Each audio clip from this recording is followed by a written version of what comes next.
Саламатсыздар ма, оқушылар? Саламатсыздар ма? Оқушылар, бүгінгі сабағымызды бастамастан бұрын мен сіздерге тақырыпты өздеріңіз ашуға мүмкіндік беремін. Қазір оқушылар галерея әдісі арқылы сабағымыздың тақырыбын ашатын боламыз.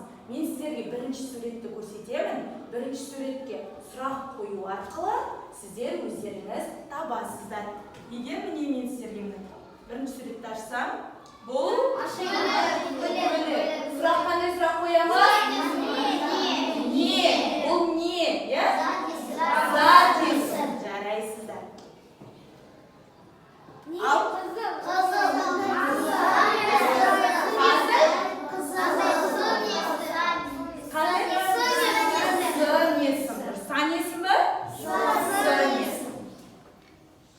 үшінші сурет.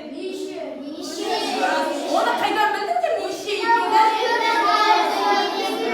Өйткені көліктің неше дөңгелегі болады екен? Төрт дөңгелегі болады екен. Ал енді соңғы суретті ашып көрейік. Қараңыздар балалар. Дұрыс. Етісті екені қайдан білдік? Жүріп бара жатыр. Сұрағы? Не істеді? Жарайсыздар. Олай болса зат есімнен бастап сұрағын кері қайталап көрейік. Зат есімнің сұрағы? Не? Тек қана не ма? Жақсы. Екіншісі есімнің сұрағы? Қандай? Қай? Етістіктің сұрағы? Не істеді? Не қылды? Қайтты. Ал сан есімнің сұрағы?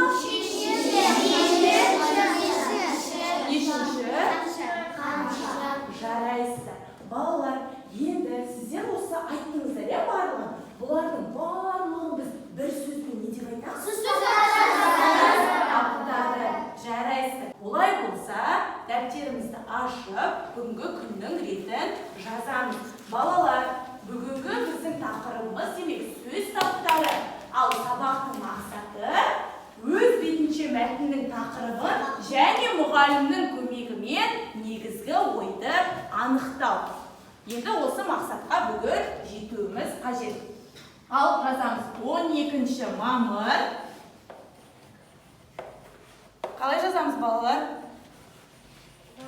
Бас әріппен. Әдемі. Екі жолдастарыңыздар. 12 мамыр. Сөз таптары.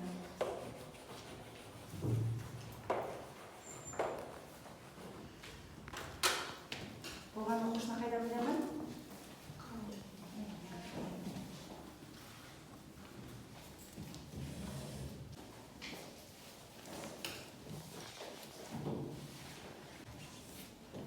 Түгел болдық па? Жарайды оқушылар. Олай болса кітабымыздың, қаламдарыңызды түзе қойыңыздар. Кітабымыздың 110-шы бетін аша қояйық. Балалар, бізде бірінші тапсырма 40-шы атты мәтінді тыңда дейді. Олай болса мен сіздерге қазір оқып берем, мұқият тыңдайсыздар. Сосын ашық микрофон әдісі арқылы бір-бірімізге сұрақ қоятын боламыз. Оқушылар, бұл тапсырманың өзі 4 балмен есептеледі. Дескриптор. Бізде дескриптор бар ғой, оқушылар? Не үшін? Не істеу үшін? Бағалау үшін. Дұрыс. Бүгін бізде жаңа 40-шы жаттығудың дескрипторы сұраққа жауап берді, ойын толық жеткізе алды, сөз таптарын таба алды, мәтіндегі негізгі ойды анықтады деген 4 балды ала аласыздар. Енді тыңдаймыз. Ауылға барғанда. Мен биылғы жазда ауылға бардым. Онда менің Ергөбек ағам тұрады. Жаз бойы ағамның қыздары Назерке, Үмітпен бірге картоп түптедік. Пияздың арам шөбін жұлдық. Шілденің ыстығы кезінде суға түскен қандай рахат. Қайта-қайта шомылып жүріп, мен малтуды да үйрендім. Ауылдағы әрбір күнім қызықты өтті. Балам, Дарханжан ала жаздай жәрдем берді. Бір мая шөп тұрғыздыңдар. Еңбегіне бірдеңе беретін шығарсың? Деді әжем. Былтыр бір қой атаған еді. Жоқ, берем ғой. деді ағам күліп. Биылғы жұмысы ерен болды. Сондықтан тор биенің құлынын мінгізсем бе деп отырмын. Сөйтіп ауылдан ат мініп қайттым. Биыл құлын болғанымен өсе келе ат болмай ма? Жыл 12 ай кітабынан екен. Оқушылар, мәтінді толық түсіндік пе? Олай болса, қазір ашық микрофон әдісі арқылы сұраққа жауап береміз. Оқушылар, сосын сұраққа жауап берер кезде не істейміз? Қол көтереміз, иә? Оқушылар, сосын бағалау парақшаңыз бәріңізге берілді ғой, иә? Атымызды жаздық па? Атымызды жаздық. Олай болса, қазір бағалау парақшасына өздеріңіз дескриптор бойынша балдарыңызды қойып отырасыздар. Сабақтың соңында қорытынды балды есептейтін боламыз. Түсінікті ма? Иә. Ал енді бірінші сұрақ. Дархан қайда барды? Дархан ауылға барды. Оқушылар, есептелмей, тек қана қол көтеріп отырған Айқын. Толық жауап береміз. Дархан жазғы демалыста ауылына барды. Келісеміз ба? От шашу? Жарайсыз. Жақсы. Олар болса Айқын өзіне бір балымды қойып ала ғой. Екінші, ауылда Дархан немен айналысты? Ауылда Дархан немен айналысты? Дархан картопты түптеді, пияздың арам шөбін жұлды. Ауылда деп толық жауап береміз, иә? Келісеміз ба? От шашу? Жарайсыз. Өзіне бір балымды қойып ала ғой. Ол қандай бала? Апай деген оқушысы. Дархан қандай бала?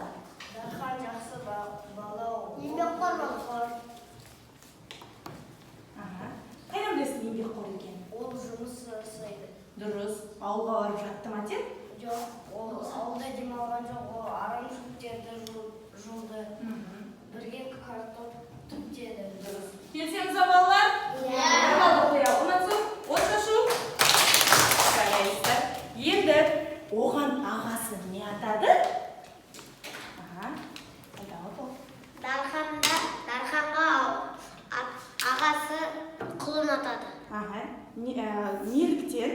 Өйткені ол пияздың арам шөптерін жұлып картоп түптеді. Дұрыс. Дұрыс па оқушылар? Иә. От шашу? Бір балды қойып ала ғой. Жақсы.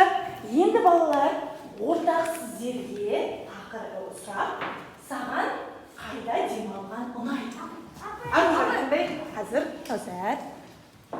Маған ауылда демалған ұнайды, себебі анда ауа таза, айналысатын заттар өте көп.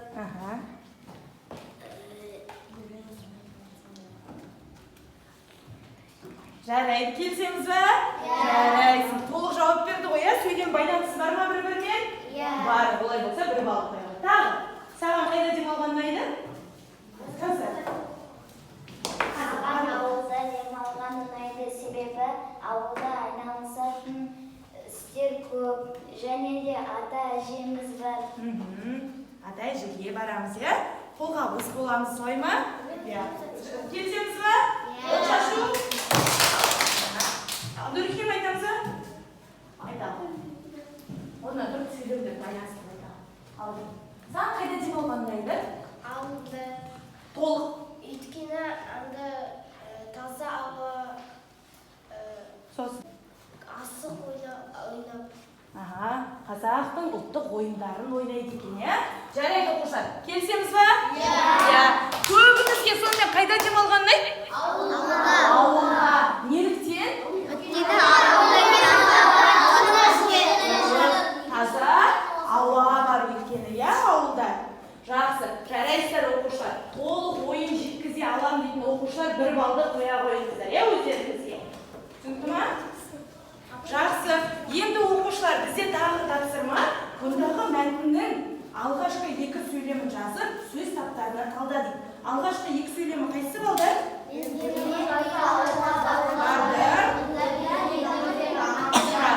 Жарайды. Онда қазір түгел қаламды қолымызға алып, екі сөйлемді көшіріп жазамыз. Балдар, сөйлем қай жерден басталады? Азат жолдан. Бастаймыз. Тып-тыныш.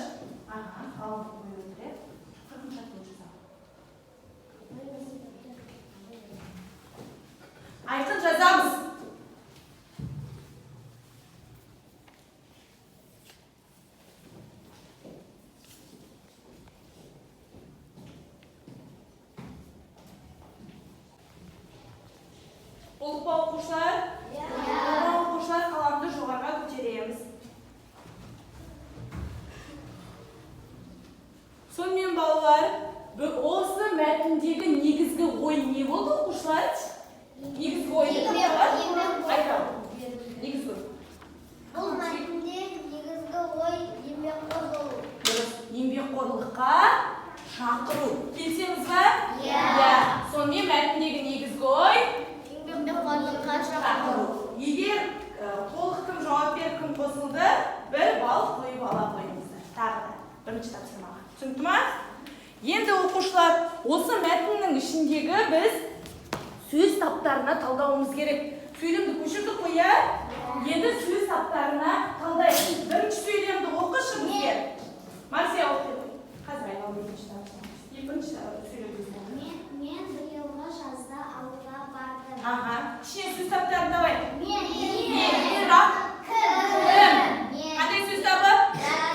Зат. Сосын. Бардым. Есті. Сұрағы? Дұрыс таптық па?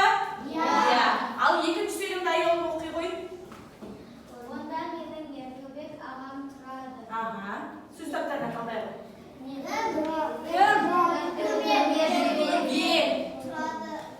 Тұрады. Сұрағы? Естиді. Олай болса оқушылар сөз таптарына талдаған болса, өзімізге 1 балды қойып аламыз. Кесін, иә? Бірінші тапсырмаға ғой, әлі тағы қасына қойып. Балдар, қарандашпен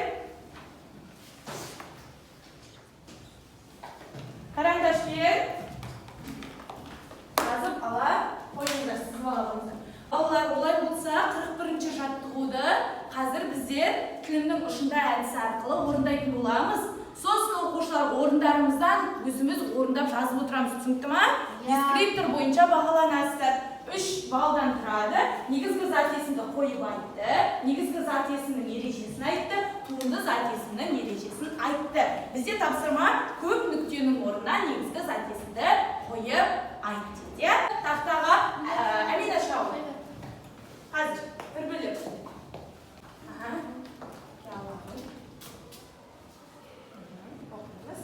Көп нүктенің орнына негізгі зат есімді қойып айт.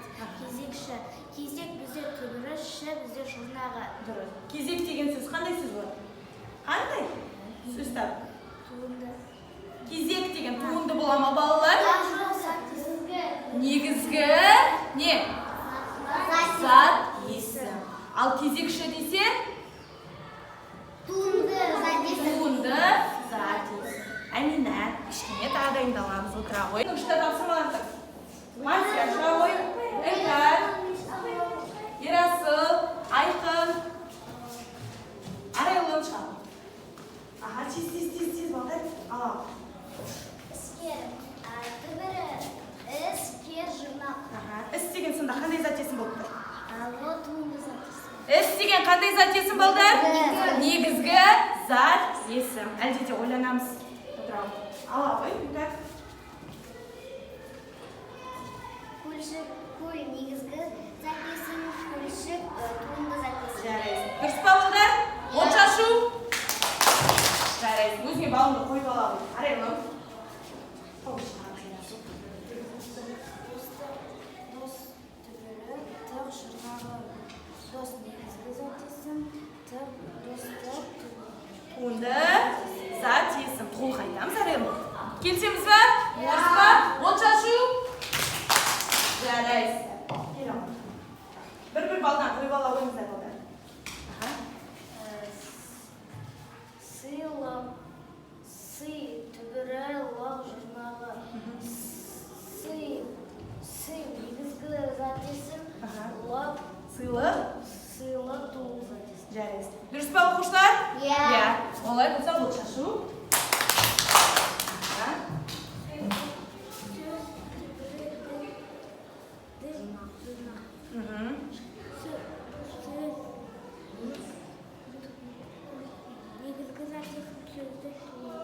Сөздік, туынды, зат есім. Отырау. Дауысымызды шығарып айтамыз балдар. Аяулым, Кәусар. сәл шыға. Тез. Негізгі зат есім дегеніміз не? Негізгі зат есім ол бір түбірден тұрады. Туынды зат есім. Негізгі зат есім айтамыз деп қандай ол. Бір түбір сөзден тұрады. Сосын түбір сөз дегеніміз одан әрі бөлінбейді. Дұрыс па оқушылар? Иә. От шашу.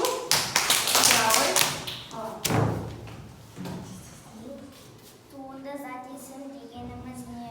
Туынды зат есім дегеніміз бір түбір сөзге жұрнақ жалғанғанда туынды зат есім болады. Дұрыс. Негізгі зат есімге деп айтамыз, иә? Дұрыс па оқушылар? Иә. От шашу. Өзіне журналды алып аламын, иә? Жақсы оқушылар. Енді қайсы дәптеріне кім орындады? Мен қарап шығайын. Өздігіне орындаған оқушылар бар ма? Оқушылар айтпаған, өздері орындаған.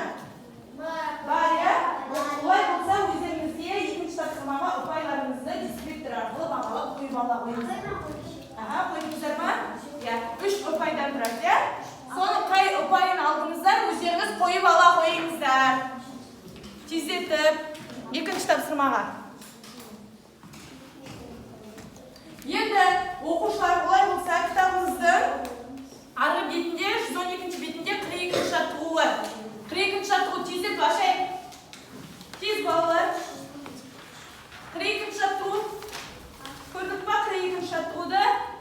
Енді қараңыздар, балдар. Бізде не беріп тұр? Кесте. Дұрыс.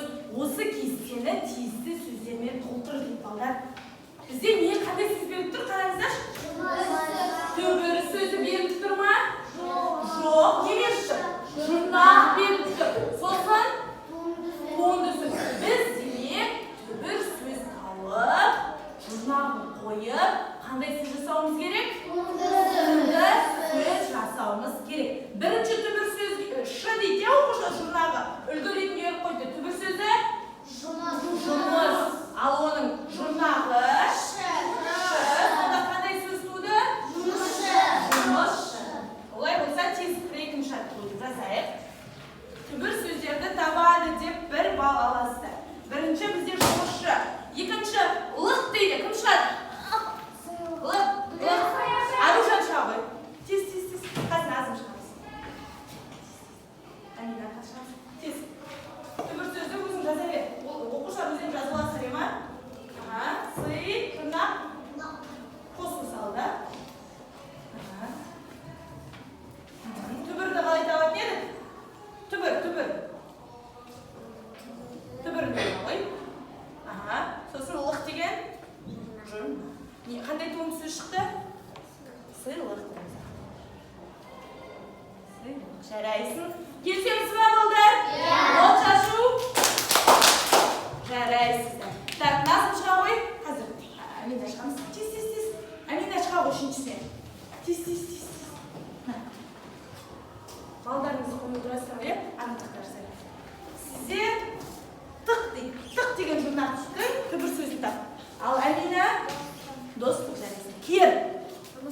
Жұмыс кер жарайсың. Жазамын. Ана жер жазайын. Тез. Одан кейін балдар. Иә, балдар. Кім шыққысы келіп тұр? Шыға ғой ғана ғой. Мұрзайық шыға ғой. Сосын арқылан шыға ғой соңғысына. Да дегенді жаза ғой, иә? Да. Қандай жазайын деп жатыр? Ойла. Дұрыс па? Иә. Ой деген зат есім. Ой, иә? Несте? Ойла. Я, қандай сөз жазасың? Келе ал. Жаза бер. Да. Жұрнаққа даға түбір сөз қояғын. Қандай сөз түбір? Бұл. Так, Марғұлан ойланамыз. Тағым шығады. Кім біліп тұр? Кім білесің? Машук? Буында жарайсың шығады. Тапты бұл жерде. Отырамын. Е? Буында. Дұрыс па? Осы тапсырмаға өздеріңіз 1 балды қойып ала қойыңыздар. Егер түбір сөзді тапсаңыздар. Түбір сөзге 1 бал, сосын туынды сөзді жаза алсаңыздар, тағы 1 бал, сонда неше бал? 2 балмен бағалайсыз. 3-ші тапсырмаға. Мұрсайық, ой түбірі ла не болады? Жұрнақ салады.